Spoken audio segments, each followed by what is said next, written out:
Casey MacGill is an accomplished composer, musician, arranger, and bandleader. From playing in psychedelic and blues bands in the 1960s to being part of the late 20th century swing music revival, Casey's musical journey has had many twists and turns. Despite his tendency to shy away from the spotlight, his music has found millions of listeners around the world. Though no one knows his full musical story, only a fraction of Casey's compositions have ever been released. He has songs from last year and songs stretching back to 1973. I've always liked to write music, and I've loved writing lyrics, but I've never really promoted myself as a songwriter. But with the encouragement and the support of my family and my friends, I've just released a double vinyl LP called Love Letter, and it's a collection of 24 of my best tunes and ranges a lot in style, from bossa nova to big band blues and swing music and funk and Latin jazz. Anyway, it's available on all the streaming services, and I'm kind of excited to be able to get this out.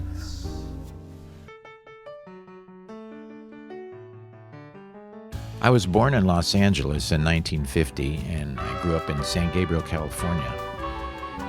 During my high school years, I played in a psychedelic band called the Magic Mushroom, and shortly after that, a blues band, the Burning Bush Blues Band. And after high school, I went to PCC, Pasadena City College, and I became a music major.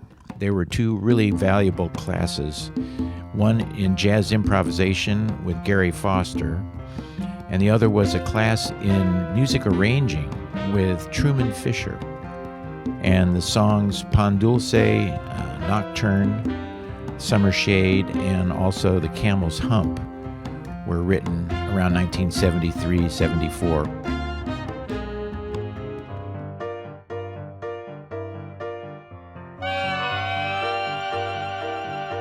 I did some recording in the late 70s. At one point in the late 70s, I was thinking I was going to be a singer-songwriter, and I recorded a tune called You Always Want the Thang You Can't Have. And I used the word thang because I was hanging out with a lot of Texas musicians. And that tune was a mashup of Al Green, Take Me to the River, with a clarinet trio from Duke Ellington's 1928 band, and also some blues harmonica. And I even played a little ukulele track on this record back in 1979, and there was no guitar on it. It was kind of interesting. Acoustic piano, electric bass, drums, and then I played a little bit of uke and vocal harmony, and the three clarinets and a couple of cornets and a trombone, and it was a really cool track. A few years where I was doing all kinds of miscellaneous gigs, and I had the opportunity of playing 1920s and 30s music at a really great venue in downtown LA called the Variety Arts Theater. And it was so much fun, and it was so easy compared to all the other stuff I was doing, trying to be, doing rhythm and blues or doing the singer-songwriter thing. It was so much easier than that. And the people that I was able to get were so talented. They were able to make me look good, which I loved. And then the swing group Mood Indigo kind of came out of that. And I decided consciously, one of those rare conscious decisions. They're easy to remember because there's not too many of them. And so I decided, how about if I just concentrate on doing 1920s and 30s music and just not take any other gigs? And the minute I decided that, the group came together, the name Mood Indigo came up, and I went, oh, that's a good name, and then the whole thing just started accelerating. It's like a pathway opened up. It was kind of magical, and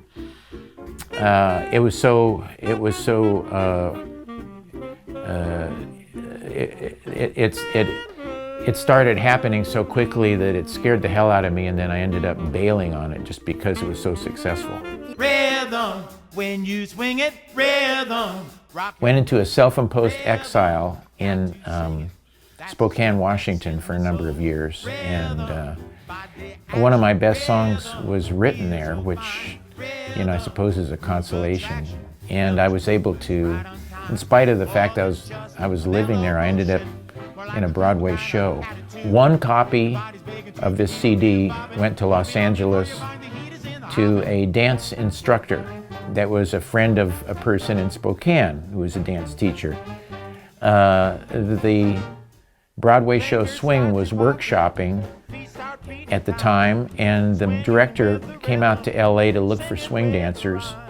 Somehow got in touch with this particular teacher. They were driving on the freeway. The guy put our CD into his machine, and the director goes, "Who's that?" And I get a phone call. "Hi, this is Lynn Taylor Corbett. I'm directing the show Swing on Broadway, and I love your CD."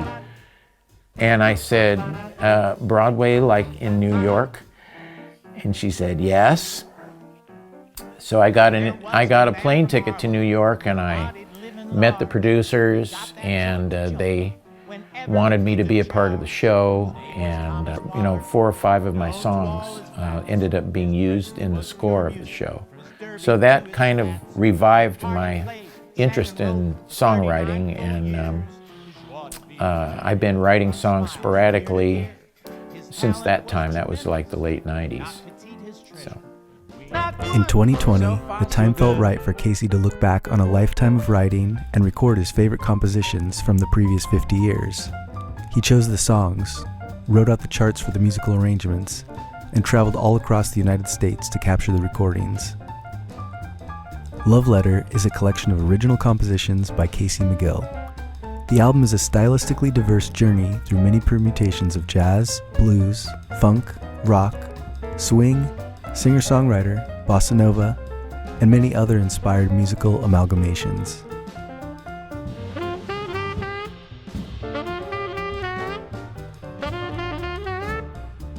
The idea of doing the project came about with a drive Jessica and I had made to Vancouver, BC, and she was humming a song that I had written, and I didn't recognize it from what she was humming because I was driving and whatnot, and I didn't really hear it that well. And a couple weeks later, I was sitting at the piano at home, and I ended up playing that song, and she came into the living room. That's the song that I was humming, Who wrote that song? And I said, "I wrote that song." She goes, "You wrote it?"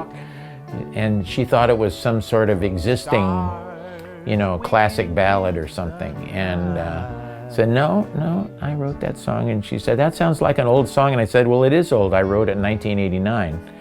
And anyway, and so that was, and then at that point she said, "Well, you should have a good recording of that song." And just that, saying that kind of gave me permission, to think about recording it. And when I thought about recording it, I thought about, well, it's kind of got a little bit of a country flavor. It's a little bit Randy Newman-esque. And so I called up my friend Don Heffington, who's a great drummer who was living in LA, and I got him to put a session together with some great people that he knew. So that kind of got the ball rolling.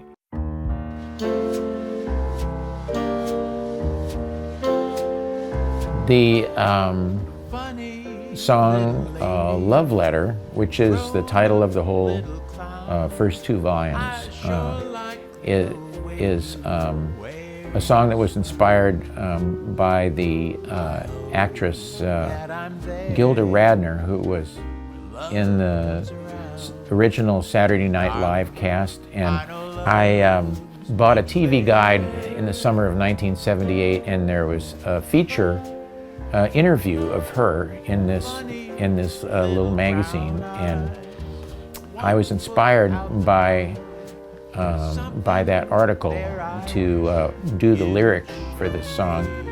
And she said in the article, she said, when I'm at home, I always want to be at the circus, but then when I'm at the circus, I want to be at home.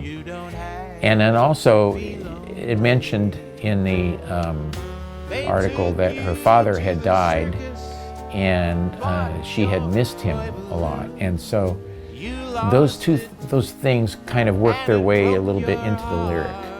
And so the song is inspired by her. It's not directly about her, but it's definitely inspired by that article. And the music of it was inspired independently of that. At that point in time, I would write music by sitting down at the piano and just playing chords and improvising until something kind of caught my ear. And that's kind of what happened with the music of that song.